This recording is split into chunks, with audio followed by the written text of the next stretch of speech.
Assalamualaikum warahmatullahi wabarakatuh. Selamat pagi teman-teman. Selamat datang di channel milik saya ini.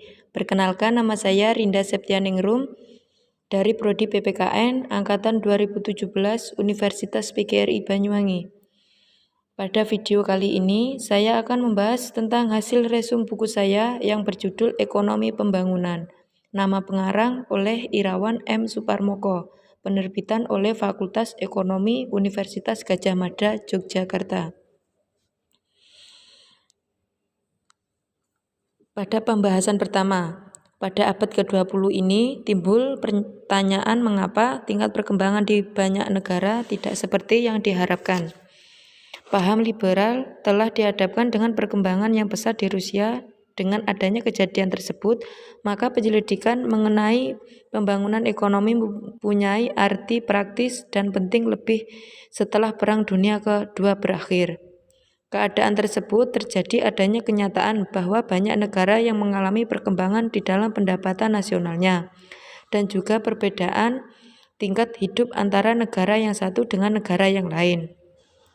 Pengertian tujuan pembangunan ekonomi dan perkembangan ekonomi. Pembangunan ekonomi merupakan suatu menaikkan pendapatan nasional secara real dan juga menaikkan produktivitas, sedangkan perkembangan ekonomi merupakan suatu proses di mana dalam proses ini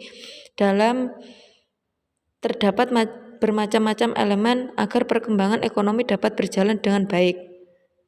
Ada beberapa teori perkembangan ekonomi, yaitu masing-masing teori mengemukakan faktor-faktor apa yang mendorong perkembangan tersebut. Faktor utama yang bersifat ekonomi maupun bersifat non-ekonomi. Dari segi perkembangan ekonomi juga perlu ditinjau dari sejarahnya, yaitu menggambarkan perkembangan ekonomi terutama mengenai tingkat perkembangan tersebut.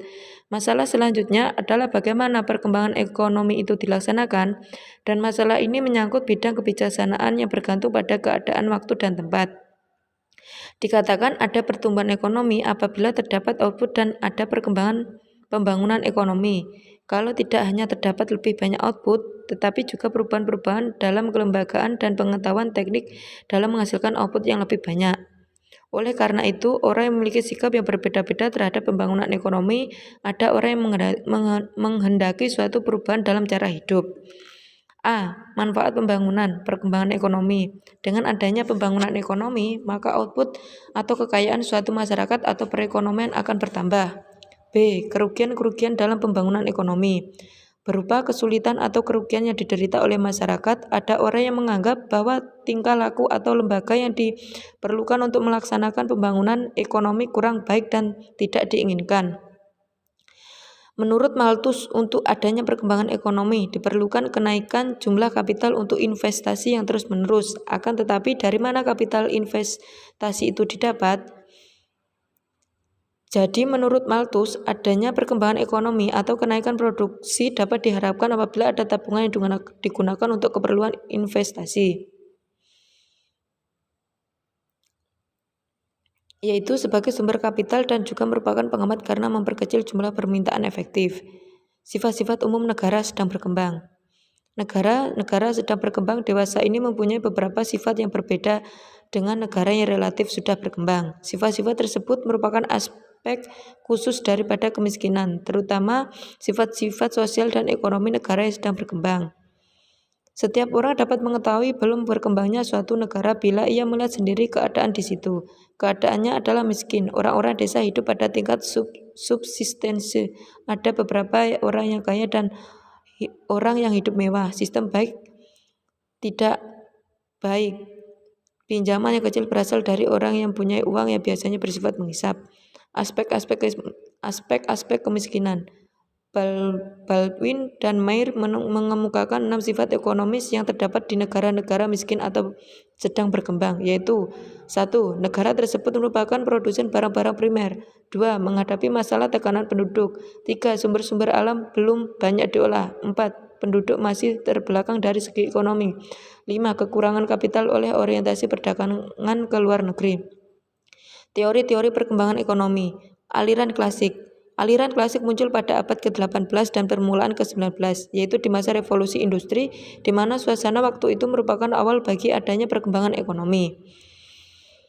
Dengan adanya akumulasi kapital akan memungkinkan dilaksanakannya spesialis atau pembagian kerja melalui mekanisme yang lebih baik sehingga produktivitas tenaga kerja dapat bertambah. Teori Karl Marx, sejarah perkembangan masyarakat.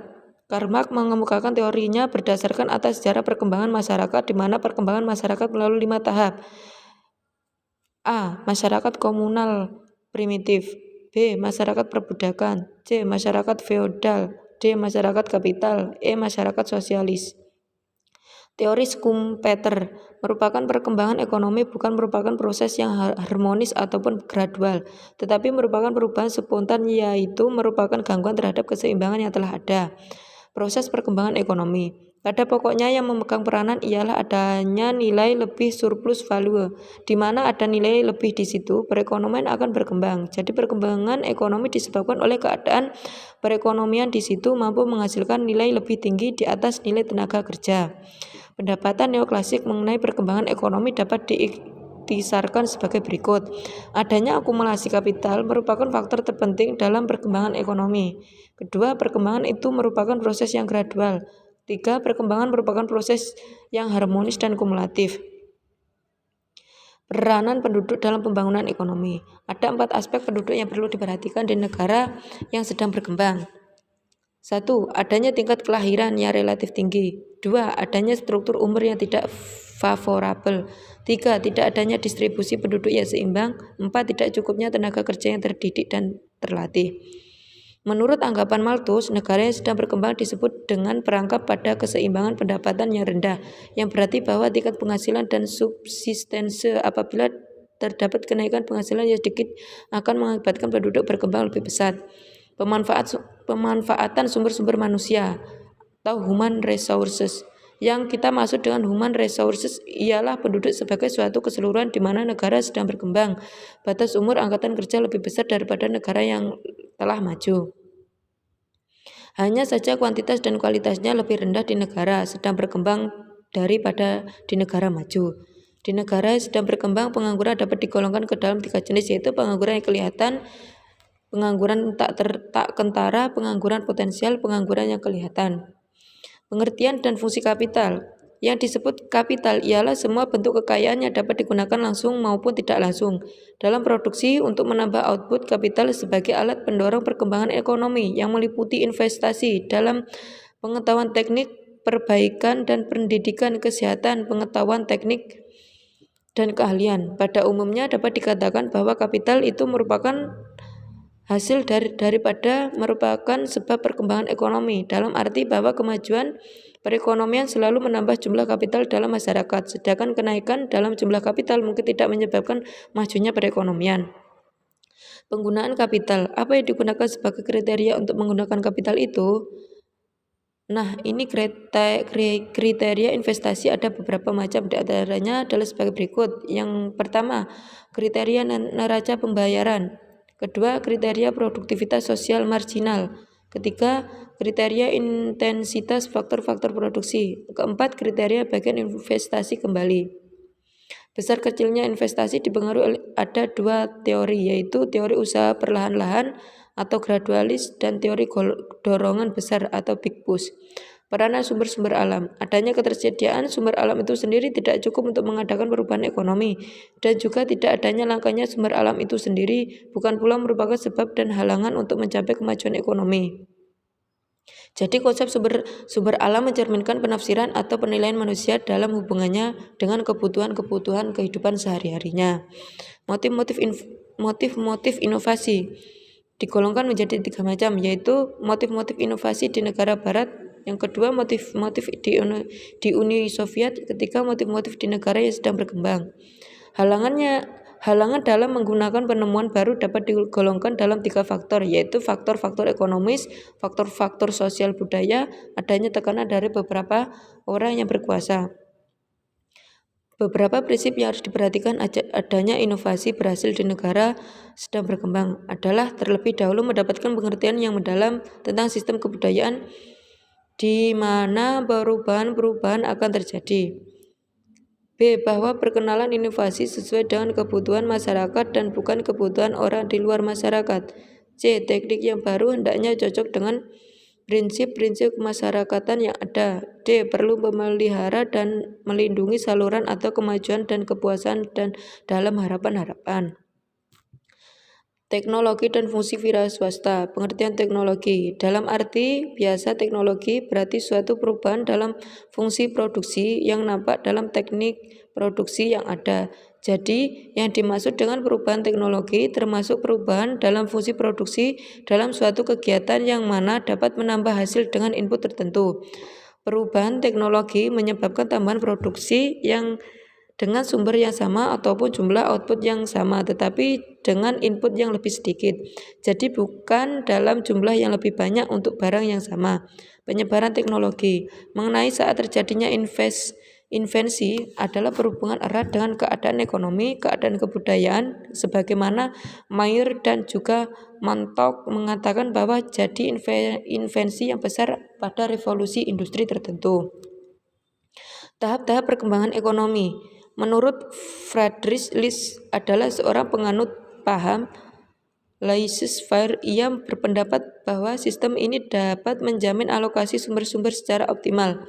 Menurut Bruno Hildebrand, ia mengatakan bahwa perkembangan masyarakat atau ekonomi bukan karena sifat-sifat produksi atau konsumsinya, tetapi lebih ditekankan pada metode distribusi yang digunakan.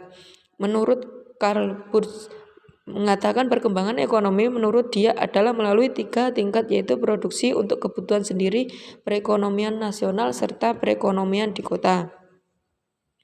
Perkembangan ekonomi di negara barat. Periode perkembangan perekonomian yang pesat mulai di Eropa Barat, yakni dengan adanya revolusi industri pada akhir abad 18 serta penemuan baru di bidang teknologi, industri, dan pertanian. Perkembangan perekonomian di Barat pada permulaan memang lambat dan prosesnya tidak dapat diperkirakan tanpa petunjuk dan hanya kadang-kadang dibantu oleh pemerintah. B. Perkembangan ekonomi Jepang mengalami perkembangan ekonomi yang diatur dan dipimpin oleh pemerintah dengan menggunakan kelas feodal sebagai alat dan dengan bantuan pemerintah menjadikan kelas tersebut sebagai kelas wira swasta. Perkembangan ekonomi ditujukan untuk memodernisir dan memperkuat kedudukan militer, politik, dan organisasi ekonomi untuk menanggulangi pengerorongan dari barat. Uraian-uraian di atas dapat disimpulkan bahwa perkembangan ekonomi di negara barat lambat dan membutuhkan sumber-sumber kapital besar serta pengetahuan teknis yang masak. Kedua faktor tersebut, kapital dan teknologi, relatif masih sedikit di negara-negara yang sedang berkembang. Perkembangan di negara Jepang relatif lebih cepat karena semangat kebangsaannya. Terdapat pula di negara yang sedang berkembang. Tetapi metode yang diterapkan yaitu dengan menggunakan eksploitir golongan yang berpendapat tan rendah tidaklah dapat digunakan di negara yang sedang mengembangkan perekonomian. Sedangkan di Rusia perkembangan yang pesat di sektor industri, terutama industri barat, dicapai dengan penekanan tingkat konsumsi. Ini pun kiranya tidak 100% cocok bila diterapkan di negara yang sedang berkembang. Periode antara Perang Dunia I dan Perang Dunia II turunnya kekuasaan Barat. Adanya perang tersebut telah membawa 2 akibat bagi negara yang sedang berkembang. Pertama, menaikkan permintaan akan bahan mentah industri dan bahan makanan dari negara-negara sedang berkembang. Kedua, pengurangan ekspor barang-barang konsumsi ke negara yang sedang berkembang. Pada tahun 1932, krisis mencapai keadaan yang paling buruk dibanding dengan tahun 1930 ketika produksi seperti karet di Malaya, Indonesia, dan Ceylon mengalami perkembangan yang sangat pesat. Dorongan membangun perekonomian merupakan bagian penting dalam usaha mereka untuk merdeka. Usaha pertama ialah sikap hidup singkat subsisten, sehingga bisa dikatakan bahwa dorongan yang kuat untuk maju ialah adanya keinginan untuk berdiri sejajar dengan bangsa lain. Tujuan mereka berbeda-beda, tapi pokoknya ingin mencapai tingkat kemakmuran yang lebih tinggi. Syarat-syarat yang diperlukan agar perkembangan dapat berjalan seperti mereka diharapkan menurut Baldwin dan Mayer ada 6, yaitu indigenous forces, 2 mobilitas faktor-faktor produksi, 3 akumulasi kapital, 4 kriteria dan arah investasi, 5 penyerapan kapital dan stabilitas. Kesulitan-kesulitan umum dalam perkembangan ekonomi. Bagi negara yang sedang berkembang, pembangunan ekonomi jelas dimaksudkan untuk meningkatkan taraf hidup sehingga setaraf dengan tingkat hidup di negara maju. Seperti telah disinggung, sifat-sifat negara belum maju diantaranya yaitu pendapatan per kapita rendah, makanan, pakaian, dan perumahan yang kurang memenuhi syarat, kesehatan penduduk yang kurang baik, sedangkan faktor pertanian kurang produktif, padahal sektor ini merupakan mata pencaharian terpenting bagi sebagian besar penduduk, dan adanya tingkat kelahiran yang tinggi dengan sedikit penduduk dewasa. Di samping itu ada karakteristik lain lagi yang hendak kita bicarakan yang juga merupakan penghambat bagi perkembangan ekonomi. Wira swasta yang dibutuhkan untuk pertumbuhan ekonomi harus mempunyai sifat-sifat sebagai berikut. A. Memiliki kemampuan untuk mengenal kesempatan-kesempatan dalam pasar. B. Memiliki kemampuan mengambil tindakan-tindakan alternatif. Misalnya bila cara yang satu gagal, maka harus dapat menggunakan cara yang lain agar tidak menunda-nunda. C. Memiliki kemampuan untuk mengkoordinir elemen-elemen secara rasional dalam keputusan-keputusannya. Jadi wira swasta harus dapat berdiri atau percaya untuk mengatasi kesulitan yang ada dan bertanggung jawab terhadap tindakannya. Di negara yang sedang berkembang perlu diciptakan dorongan untuk menggairahkan motif-motif wira swasta ini. Wira swasta dalam teori ekonomi. Ekonomi klasik memandang wira swasta dalam hubungannya dengan resiko dan keuntungan. J.S. Mill berpendapat bahwa keuntungan itu merupakan pendapatan karena resiko dan harga terhadap keahliannya dalam membimbing usahanya. Ia adalah menanggung resiko dan pemimpin karena menurut pendapatan wira swasta dapat mengambil keputusan-keputusan untuk mendapat keuntungan setinggi mungkin. J.A. Carpenter menekankan akan pentingnya wira swasta untuk memperkenalkan inovasi yang merupakan kunci dari perkembangan ekonomi karena perkembangan menyangkut masalah penggunaan sumber yang ada dengan cara-cara yang baru. Prioritas dalam pembangunan ekonomi.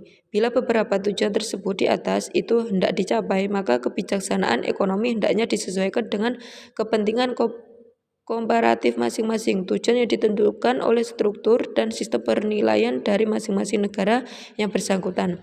Karena prioritas-prioritas ini berbeda-beda dari negara yang satu dengan negara yang lain, maka politik pembangunan juga berbeda-beda meskipun di antara negara-negara itu pada saat dimulainya pembangunan dalam keadaan yang sama, karena faktor-faktor yang ada dalam perkembangan terutama kapital untuk investasi tidak mencukupi, maka untuk mencapai tujuan diadakan pemilihan prioritas dalam suatu rencana pembangunan nasional semesta berencana tahun 1961 sampai 1969 Repelita 1 1969 sampai 1970.